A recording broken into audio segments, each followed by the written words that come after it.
repetition of yesterday's lecture, and then before even the second hour, I'll go into the hyperlipidemias and spend some time on the therapeutics. All right. Again, yell out if you have a question that you need to ask. So again, I'm going to go sort of from either side, starting with dietary lipids and their packaging, and then from the other side come from endogenous lipids and their packaging. I don't see the camera working, so I'm hoping it's recording, but I guess you have it wrong. All right, so again, the diet provides us with, of course, a significant amount of fat in the form of triacylglycerol, cholesterol, fat-soluble vitamins, hope that's recorded. and along with this, of course, polyunsaturated fatty acids and all that sort of stuff. In the GI tract, there's an essential component for this digestion, and that is bile acids. All right, bile acids or salts are required for the not only the emulsification, but also digestion and uptake. So again, any disorder associated with this pathway could reflect on all of these components. You would see it slowly, albeit with fat-soluble vitamin deficiencies, but of course there would be lower cholesterol, lower TAG index. All right, so once you've taken up the particle by the enterocyte, and again, remember bile acids stay in the small intestine until at the end of the small intestine where their function is finished. So they're reabsorbed.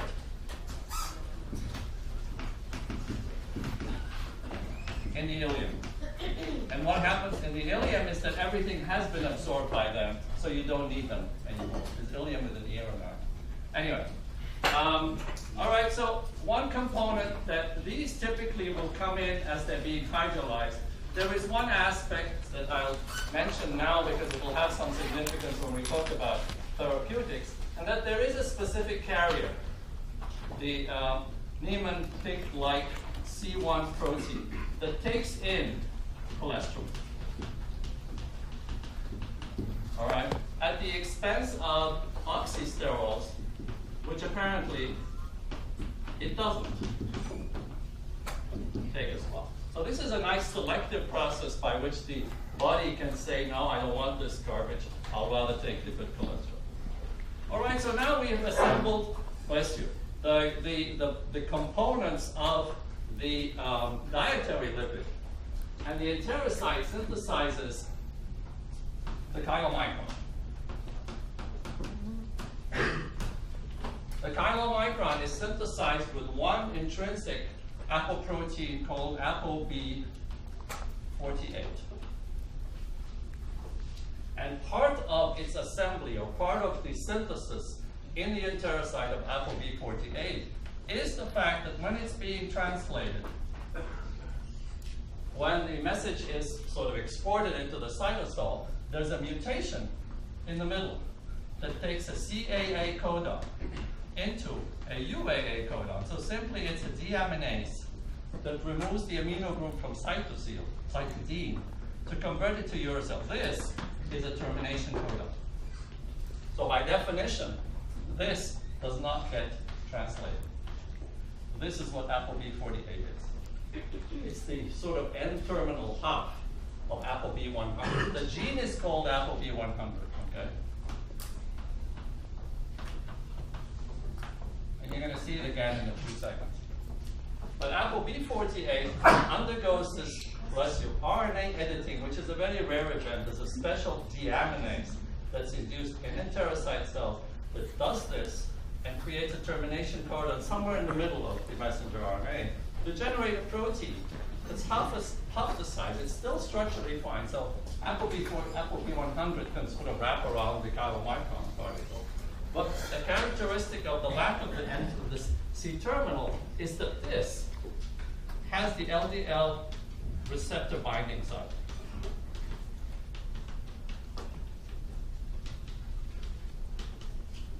So by definition, because it doesn't have this, the chylomicron and its progeny cannot bind to LDL receptors. Can you see this down here, I think? All right, so again, most of the content now is TAG, cholesterol, and of course cholesterol is sitting on the outside, and cholesterol ester on the inside. So let me I'll put it this way. So this is cholesterol, and of course phospholypic monolayer. Now the size of the chylomicron precludes that its entrance into the bloodstream. It's too big. So instead, it goes into lymphatics. All right, which essentially bypass the heart, bypass the liver, and actually ends up in arterial circulation.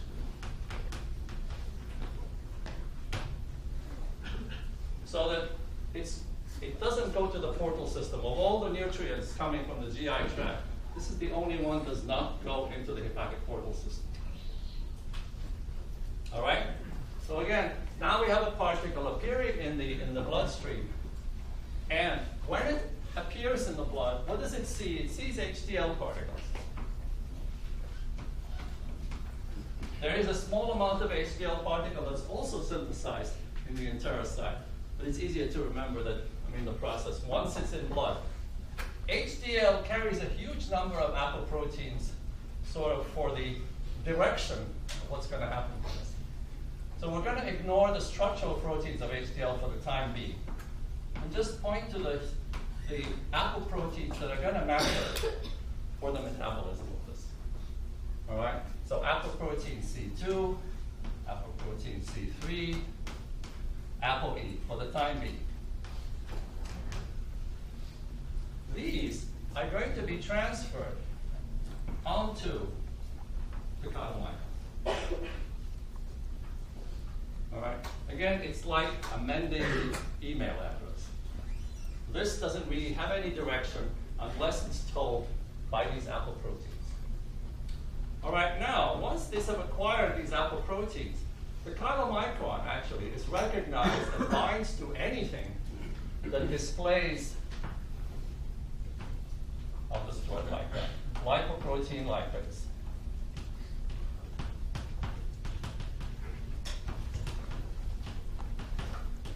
On the extracellular surface. All right, so let's think of this as the adipocytes, adipose, any cell, heart, muscle, anything but liver.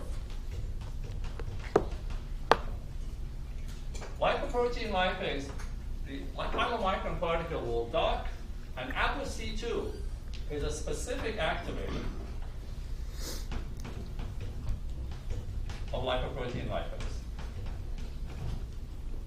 ApoC3, by the way, is an inhibitor. All right. And the reason I mention this is there are some very rare disorders where there's an excess of ApoC3. So what would you expect if you did have an excess of an inhibitor of lipoprotein lipase? You'd expect a buildup of TAG in blood, and that's exactly what it manifests as. All right, but for the time being, let's go for the positive. ApoC2 is an activator of lipoprotein lipase, and it stimulates, again, the hydrolysis of TAG and this. The uptake of the products of hydrolysis of TAG into these tissues. And remember, heart prefers fatty acid. Adipose is going to store it. Muscle can use it as well. So the particle slowly shrinks because it is the major TAG carrier. All dietary TAG is in here. And this is the largest particle of all, the chylomicron. It's the lightest, or the lowest density, so to say. All right, so notice that the particle hasn't been taken up by the tissue. It's just been emptied, relatively. Try asalpinol. Okay? So now, you're left with a particle that's really depleted. It has become a remnant. Same thing.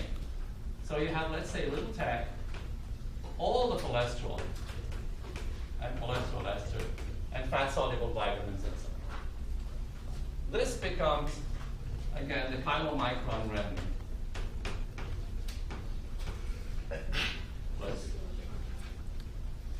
And in the process of becoming a remnant, these apoproteins go back. So again, ApoC2 goes back, to HDL, as does ApoE. No, ApoE stays, by the way, I'm sorry. ApoE is one of the few that's going to stay. So what does this have on it now? It still has, of course, ApoB48. It has ApoE, ApoC1 and 2 and 3 are gone. They're no longer necessary. And apparently it depends on how much hydrophobic core there is. They'll diffuse back and forth. All right, so now you have a particle that is tag depleted, still with all dietary cholesterol and cholesterol ester. This is now going to go to the liver and be taken up quantitatively by the liver. All right? These are a little more space, but I erase this.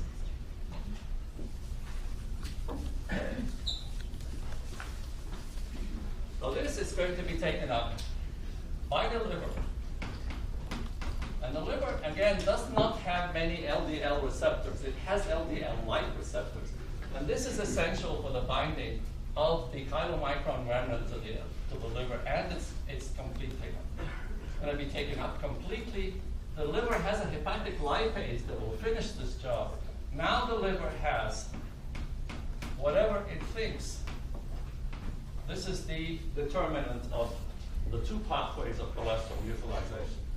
So dietary cholesterol is quantitatively transferred to the liver, and this is going to regulate the two telltale enzymes, so to speak. HMG-CoA reductase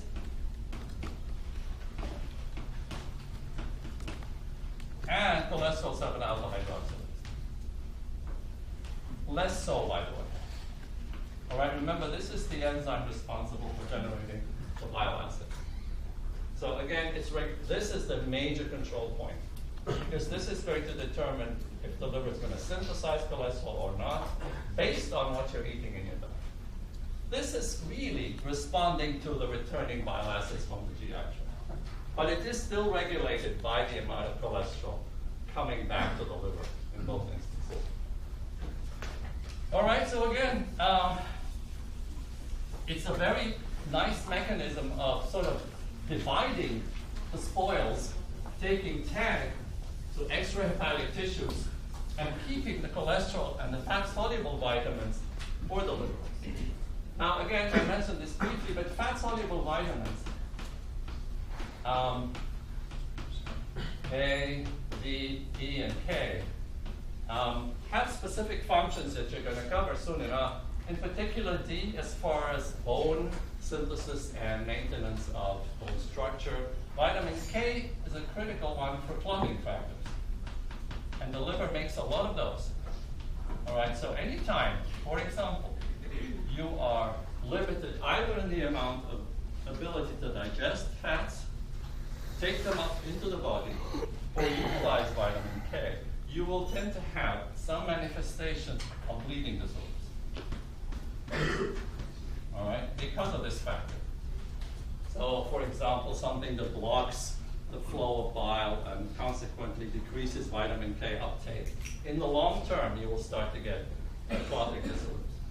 Is there any way to distinguish vitamin K and vitamin C deficiency? Because it seems both to cause like bleeding.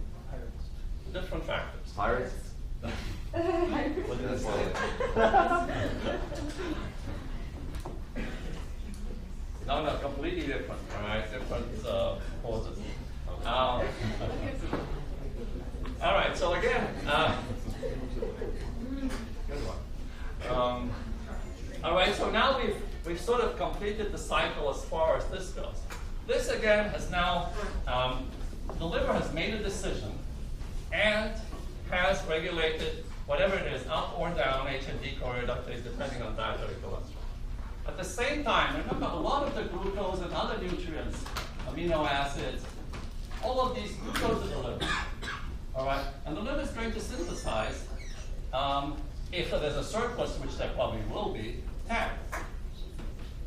Long circulatory pathway. It's going to synthesize a lot of proteins, albumin, all that stuff. And the surplus is going to be converted to something we can store medicine. It's also determined what cholesterol level the liver or thinks the rest of the body needs. And now it's going to synthesize a particle called, again, very similar to the chylomicron, called the VLDL particle.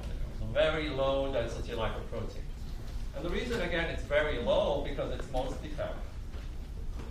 It also has, again, cholesterol and cholesterol ester, whatever vitamins it needs, and a critical protein that now is intact, ApoB100. ApoB100 is the full-length messenger RNA product. It doesn't get edited, and by definition, it still contains the LDL receptor binding portion. Domain. My writing is awful, but. And this is critical because one of the products of VLDL digestion is going to be an LDL particle. So it needs this receptor binding domain to exert its function, which is carry cholesterol to tissues. All right, so the fate of VLDL is identical to the fate of the chylomicron in the first portion. Same thing as far as acquisition of HDL apoprotein. So we can erase this, and essentially, so again, what is VLDL? What are the source of the contents? It's partly endogenous, like mostly if you want the endogenous, plus some dietary. So for example, it could be a combination of dietary cholesterol as well as newly synthesized cholesterol. The tag could be surplus coming from the chylomicron remnant or newly synthesized tag. All right. So again, it's a combination of endogenous and dietary lipids. The reason I say that is because you will also see VLDLs in the fasting non-fed state, because there always is a necessity to make LDL particles for tissues that need cholesterol. So you will see VLDL in the fasting state with very low amounts of tag in it, but it'll have the same amount of cholesterol. All right, so again, VLDLs are seen throughout, if you want, the day, you can call it that, because again, they're precursors for LDL. But again, what's going to happen to them is essentially the same as what happened to the chylomicrons. So the HDL is going to donate the same apoproteins. All right, so the ApoCs, 1, 2, and 3, and E.